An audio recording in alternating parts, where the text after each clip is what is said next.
அது மட்டும் இல்லாம நீ இப்பதான் ஆபீஸ்ல ஜாயின் பண்ணிருக்க. பிசினஸ பத்தி உனக்கு எதுவும் தெரியாது.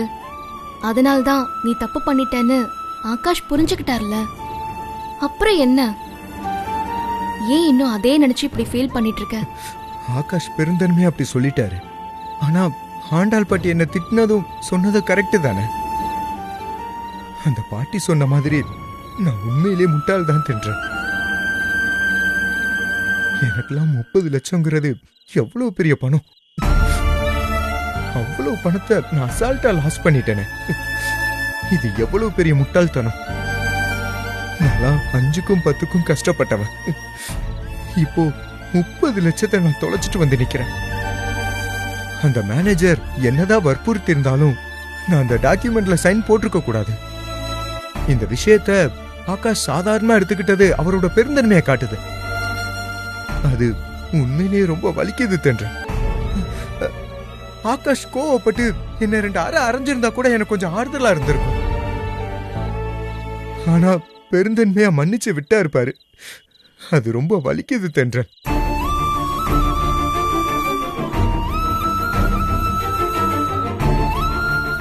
தென்றல், நான் அந்த மேனேஜர்கிட்ட கையெழுத்து போட மாட்டேன்னு தான் சொன்னேன்.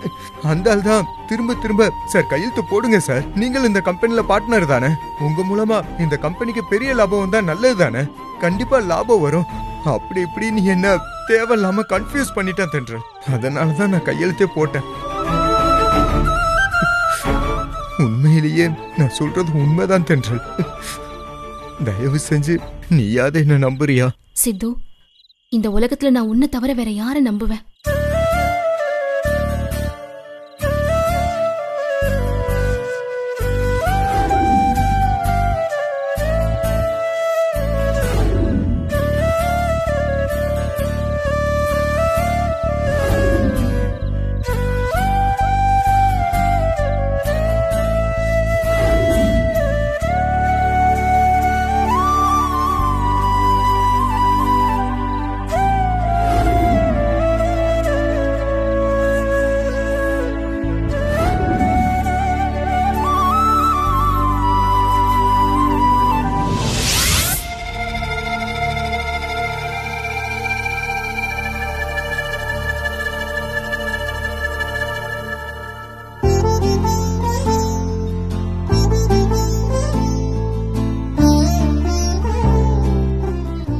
அத்தான், ஏதாவது முக்கியமான ஒர்க் பண்ணிக்கிட்டு இருக்கீங்களா?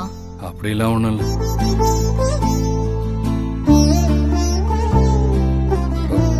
சும்மா இந்த ஃபைல்ஸ் எல்லாம் செக் பண்ணிக்கிட்டு இருந்தேன், அவ்வளவுதான். சொல்லு.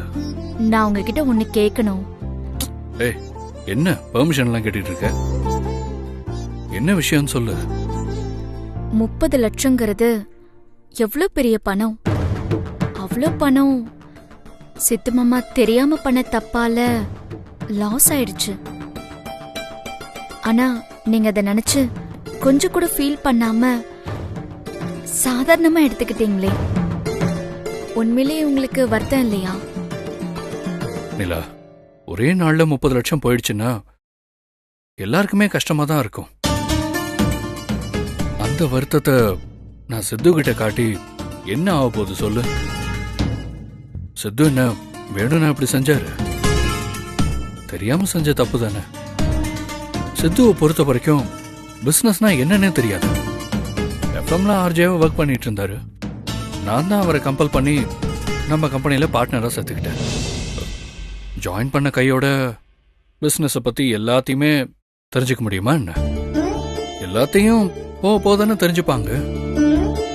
இப்போ ஒரு குழந்தை பிறக்குது, பிறந்த உடனே அது எழுந்து நடந்து தரையில ஓட ஆரம்பிச்சிருதா என்ன? இல்ல முதல்ல குப்புற படுத்துக்கும், அப்புறம் தவழும், அதுக்கப்புறம் நகரும், அப்புறம் முட்டி போடும், தடுமாறும், அதுக்கப்புறம் மெல்ல மெல்ல எழுந்து நடக்க ஆரம்பிக்கும். அந்த மாதிரி தானே எல்லாமே. எந்த விஷயத்தையுமே உடனே கத்துக்க முடியாதுல்ல. அது அதுக்குன்னு டைம் டியூரேஷன் ஒன்று இருக்கும்ல. சித்துவும் போக போக பிசினஸ நல்லா கத்துப்பாரு. இவ்வளவு ஏன் இந்த விஷயத்த நான் யாருக்கும் தெரியாம மறைச்சிடலாம் தான் நினைச்சேன். ஆனா அதுக்குள்ள மேனேஜர் பரத் தேவையில்லாம பாட்டிக்கிட்ட விஷயத்த சொல்லி குழப்பத்தை உண்டு பண்ணிட்டாரு. அதனால வந்த பிரச்சனை தான் இதெல்லாம். பாட்டி சித்து மனசை ரொம்ப காயப்படுத்திட்டாங்க. அதை நினைச்சாதான் மனசுக்கு ரொம்ப கஷ்டமா இருக்கு. பாட்டி இந்த மாதிரி கோவப்பட்டுக்கிட்டே இருந்தா அதுக்கப்புறம் சித்துவுக்கு ஆபீஸ் வர இன்ட்ரெஸ்டே இல்லாம போயிடும்ல. தென்றலும் ரொம்ப வருத்தப்படுவா. உண்மையிலே சொல்றேன் அத்தான், நீங்க அபூர்வமான மனுஷன்தான். பக்கா ஜென்டில்மேன்.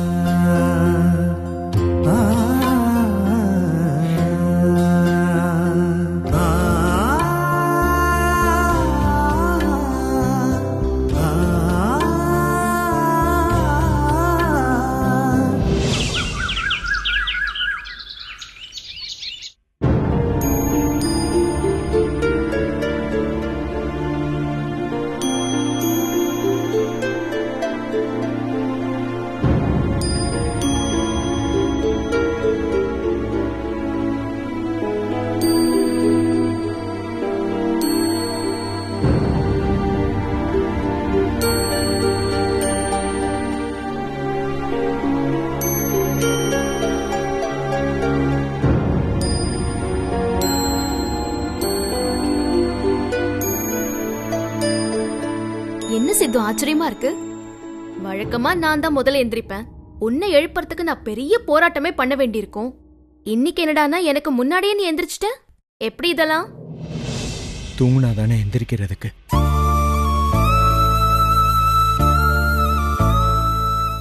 என்னது, நீ ராத்திரி தூங்கவே இல்லையா? தென்றல், என்னால கம்பெனிக்கு 30 லட்சம் லாஸ் ஆயிருக்கு. எனக்கு எப்படி தூக்கம் வரும்? சித்து, நீ இன்னும் அதே நினைச்சிட்டு இருக்கியா? அதான் ஆகாஷ் தான் அதை சாதாரணமா எடுத்துக்கிட்டார்ல, விட்டு தள்ளு. இல்ல தென்றல், என்ன இருந்தாலும் நான் இப்படி ஒரு நஷ்டத்தை உண்டு பண்ணிருக்க கூடாது. எனக்கு ரொம்ப உறுத்தலா இருக்கு. எனக்கே என்ன நினைச்சா அவமானமா இருக்கு. மேனேஜர் என்னதான் என்ன வற்புறுத்தி இருந்தாலும் அந்த கையெழுத்தை நான் போட்டிருக்க கூடாது தென்றல். ச்சே, நான் ஏன் இப்படி ஒரு தப்பு பண்ணேன்? இத பாரு சித்து, நான் ஒரு விஷயம் சொல்லட்டுமா? நீ நம்ம கம்பெனிக்கு 30 லட்சம் நஷ்டம் உண்டு பண்ணது யதார்த்தமா நடந்த விஷயம். நீ அதை வேணும்னு பண்ணலல்ல. ஆண்டாள் பாட்டி தான் அதை ஊதி பெருசாக்குனாங்க. இன்னும் சொல்ல போனா அவங்க சொத்துல உனக்கு சரி பாதி உரிமை இருக்குல்ல. ஆனா அந்த உரிமையை உங்க அம்மா சாரதா அத்தையோ இல்ல நீயோ இத பத்தி கேட்டிருக்கீங்களா? இல்லல்ல. இல்ல அந்த பாட்டி தான் உங்ககிட்ட இந்த விஷயத்த பத்தி பேசிருக்காங்களா? இல்லையே. அவங்களோட சொத்துல உங்களுக்கு உரிமை இல்லைன்னு சொல்லி உன்னையும் உங்க அம்மாவையும் இத்தனை வருஷம் அவங்க ஒதுக்கி வச்சிருக்காங்க. அதுக்கெல்லாம் சேர்த்து அந்த ஆண்டவன் அந்த பாட்டிக்கு கொடுத்த பனிஷ்மெண்ட் தான் அந்த 30 லட்சம் நஷ்டமான விஷயம் நினைச்சுக்கோ. ப்ளீஸ் சித்து, நான் சொல்றது தயவு செஞ்சு புரிஞ்சுக்கோ. நடந்ததையே நினைச்சிட்டு இருந்தா எதுவும் செய்ய முடியாது. சில விஷயத்த கடந்துதான் போனோம். அது கஷ்டமோ சந்தோஷமோ நாம அதை மறந்துட்டு அடுத்த வேலையை பார்க்க ஆரம்பிக்கணும். இங்க பாரு, நீ போய் சீக்கிரமா குளிச்சுட்டு ரெடி ஆகு. ஆபீஸ் போனோம்ல, நான் போய் காஃபி எடுத்துட்டு வரேன். போய் ரெடி ஆகு.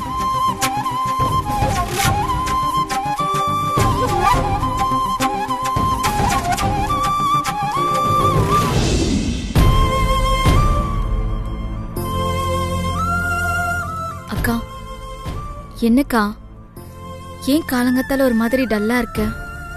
உடம்பு ஏதாவது சரியில்லையா? அதெல்லாம் ஒண்ணும் இல்ல. சித்துவை நினைச்சாதான் கஷ்டமா இருக்கு. என்னாச்சுமா? சித்துவால நம்ம கம்பெனிக்கு 30 லட்சம் லாஸ் ஆயிடுச்சுல. அதை நினைச்சு நைட்டெல்லாம் அவர் தூங்கவே இல்ல. எனக்கா சொல்ற? மாமா ஏன் அதையே நினைச்சுக்கிட்டு இருக்காரு? ஆகாஷத்தானே அதை பத்தி கவலைப்படல. நான் கூட நைட்டு ஆகாஷத்தாங்கிட்ட இதை பத்தி எல்லாம் பேசினேன். உண்மையிலேயே உங்களுக்கு 30 லட்சம் லாஸ் ஆனது வருத்தமா இல்லையான்னு. அதுக்கு ஆகாஷத்தான், இதுல வருத்தப்படுறதுக்கு என்ன இருக்கு? சித்து என்ன வேணுனேவா பண்ணாரு? தெரியாம நடந்த தப்பு தானே. பிசினஸ் பத்தி இன்னும் அவருக்கு சரியா தெரியல. அதனால இந்த மிஸ்டேக் நடந்து போச்சு. போக போக எல்லாத்தையும் கத்துக்குவாரு அப்படிங்கிற மாதிரி தான் ஆகாஷத்தான் ரொம்ப பாசிட்டிவா தான் பேசினாரு. ஆகாஷத்தானே அப்படி பேசும்போது மாமா ஏன் இன்னும் அதையே நினைச்சு தூங்காம இருக்காரு? சித்துவ கவலைப்படாம இருக்க சொல்லுமா. அவனை எப்பவும் போல நார்மலா இருக்க சொல்லு. அவன் என்ன வேணும்னேவா இந்த தப்ப செஞ்சான்? இல்ல அத்தை, அவரு வேணும்னு தப்பு செய்யலதான். ஆனாலும் அவரு இன்னொரு விஷயத்தை திரும்ப திரும்ப சொல்லிட்டே இருக்காரு. கம்பெனி மேனேஜர் பரத் வந்து சித்து கிட்ட கம்பல் பண்ணி தான் கையெழுத்து போட சொன்னதா சொன்னாரு. மத்தபடி சித்து அந்த கையெழுத்தை நான் போட மாட்டேன், ஆகாஷ் வந்ததுக்கு அப்புறமா கேட்டுக்கலாம், இல்ல ஆகாஷ்க்கு போன் பண்ணி கேட்டுக்கலாம் அப்படின்னு சொன்னதா சொல்றாரு. இதுல சித்து சொல்றத நம்புறதா இல்ல மேனேஜர் சொல்றத நம்புறதா ஒண்ணும் புரியலையே. மேனேஜர் பரத்தை பத்தியும் எனக்கு ரொம்ப நல்லா தெரியும். அவரு ரொம்ப வருஷமா நம்ம கம்பெனில ஒர்க் பண்ணிட்டு இருக்காரு. அத்தை சொன்ன மாதிரி அவரு உண்மையிலேயே நம்ம கம்பெனிக்கு விசுவாசிதான். அதனால அவர் பொய் சொல்றதுக்கு வாய்ப்பில்ல. அதே நேரத்துல சித்துவும் பொய் சொல்றதுக்கு வாய்ப்பில்ல. இதை எப்படி புரிஞ்சுக்கிறதுன்னு தெரியலையேம்மா.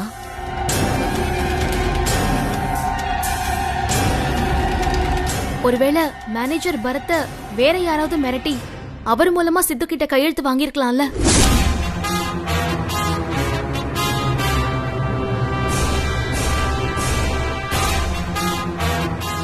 அக்கா, நீ சொன்ன மாதிரி இருக்க வாய்ப்பு இருக்குக்கா. ஆனா மேனேஜர் பரத்தை யார் மிரட்டி இருப்பா? எதுக்காக மிரட்டி இருப்பாங்க? ஒருவேளை என் மாமியாரா இருக்குமோ?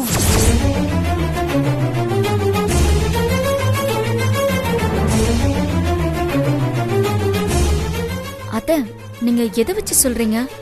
ஆண்டாள் பாட்டியா இருக்குமோன்னு ஏன் டவுட் பண்றீங்க? இல்லம்மா, நேத்து சித்துவும் ஆகாஷும் ஆபீஸ் கிளம்பி போனதுக்கு அப்புறம் சம்பந்தமே இல்லாம என் மாமியார் அவசர அவசரமா கிளம்பி வெளியே எங்கேயோ போனாங்க.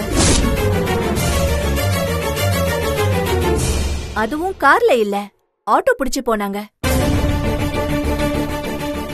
அவங்க எதுக்காக போனாங்க, எங்க போனாங்கன்னு இது வரைக்கும் எனக்கு புரியல.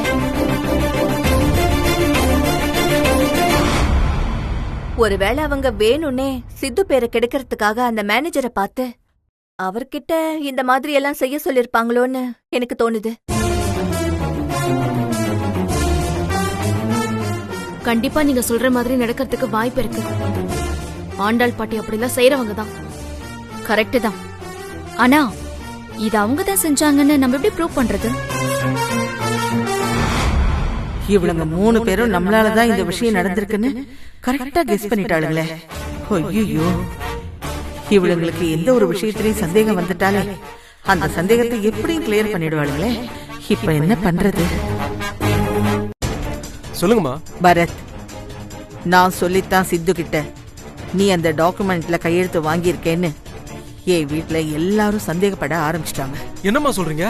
பதட்டப்படாத, எல்லாரும் அப்படி சந்தேகம் மட்டும்தான் படுறாங்க. இன்னும் அத உறுதியா ஊர்ஜிதப்படுத்திக்கல.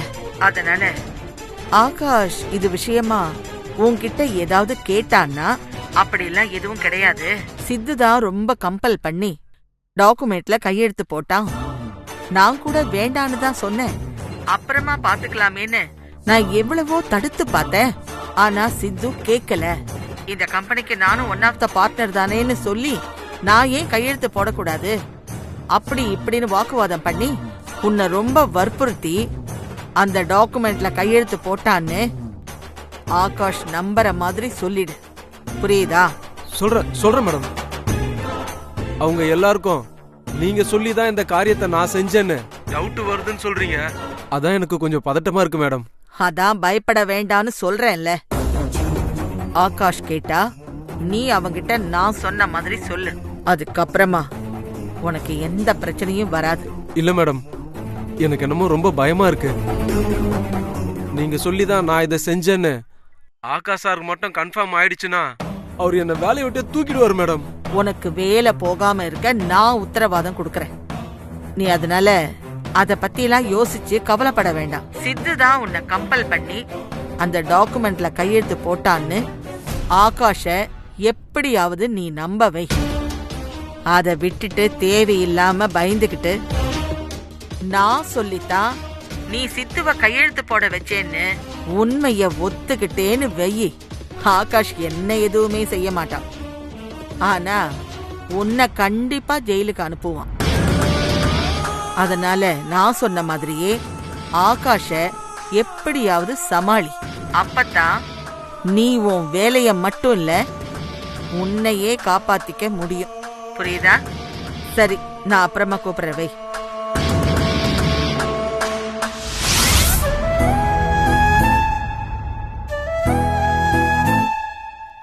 சித்து, ரெடி ஆயிட்டியா?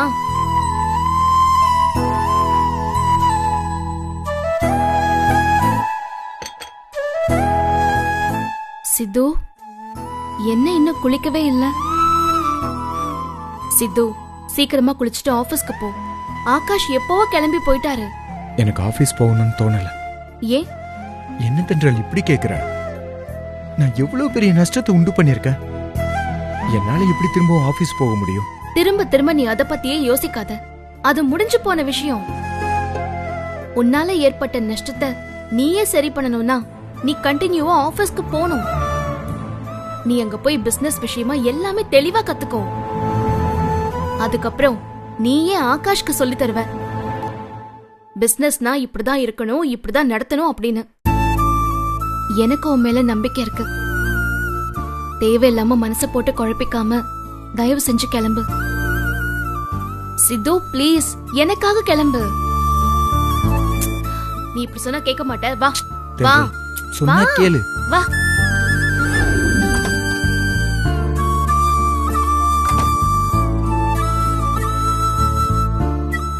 ஏய், என்ன இது? கொஞ்சம் இப்படி வா. பாத்தியா, ஒரே தண்ணியா இருக்கு. என்னதான் தொடச்சியோ.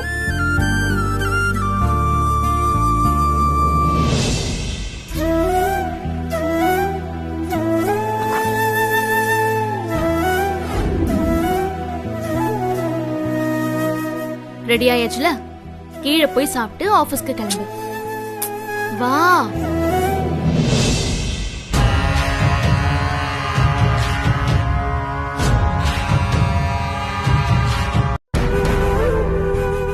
வாசுது, உட்காரு. உட்காரு. உட்காருப்பா. இரு, நான் டிஃபன் எடுத்துட்டு வந்துடுறேன்.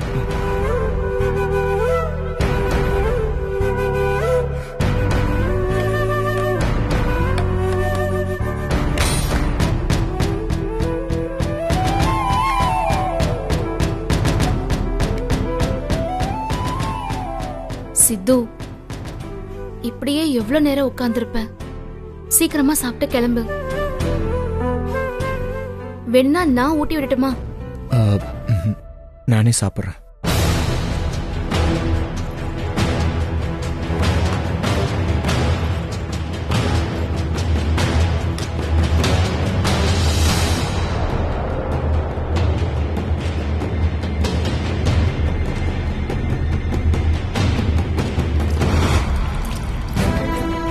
சித்து, மாமா, என்னப்பாச்சு?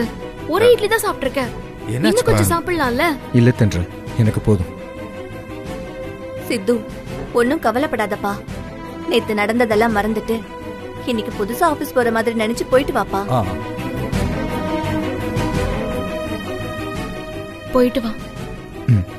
பாய் மா.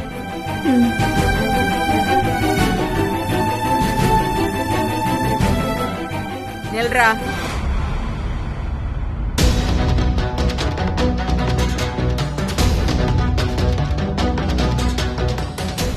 சார் இன்னைக்கு ஆபீஸுக்கு போறாரா? நேத்து 30 லட்சம் நஷ்டம் பண்ணாங்க. இன்னைக்கு ஆபீஸுக்கு போய் எத்தனை லட்சத்தை நஷ்டம் பண்ண போறாரு? இவ்ளோ பெரிய நஷ்டத்தை உண்டு பண்ணிட்டு இன்னைக்கும் ஆபீஸ் போறதுக்கு உனக்கெல்லாம் எப்படிடா மனசு வருது? பாட்டி, இவர் செஞ்சது தப்புதான். ஆனா அது அவர் வேணும்னு செய்யல. சும்மா அதையே சொல்லி சொல்லி குத்தி காட்டாதீங்க. ஏய், என்னடி ரொம்ப திமிரா பேசுற? உன் புருஷன் பண்ண நஷ்டத்தை யார் ஈடு கட்டுவா? உங்களுக்கு எல்லாம் 30 லட்சம்ங்கிறது ஒரு சாதாரண விஷயமா போயிடுச்சு இல்ல? 5க்கும் 10க்கும் அல்லாடுறவன் தானே இவன். அசால்ட்டா 30 லட்சத்தை நஷ்டம் பண்ணிருக்கான். நான் சொன்னா உங்களுக்கு எல்லாம் குத்தி காட்டுற மாதிரி தெரியுதா? உங்க சொத்துல சித்துவுக்கும் அத்தைக்கும் சரி பங்கு இருக்குல்ல, அதுல கொஞ்சத்தை இவர் நஷ்டமாக்கிட்டாரு அப்படின்னு நினைச்சுக்கோங்க. பாத்தீங்களா இவ பேசுறத? சொத்துல இவங்களுக்கும் பங்கு இருக்கான். அப்போ சொத்துல பங்கு கேக்கதா திட்டம் போட்டு நீயும் புருஷனும் இந்த வீட்டுக்குள்ள வந்து தங்கி இருக்கீங்களா?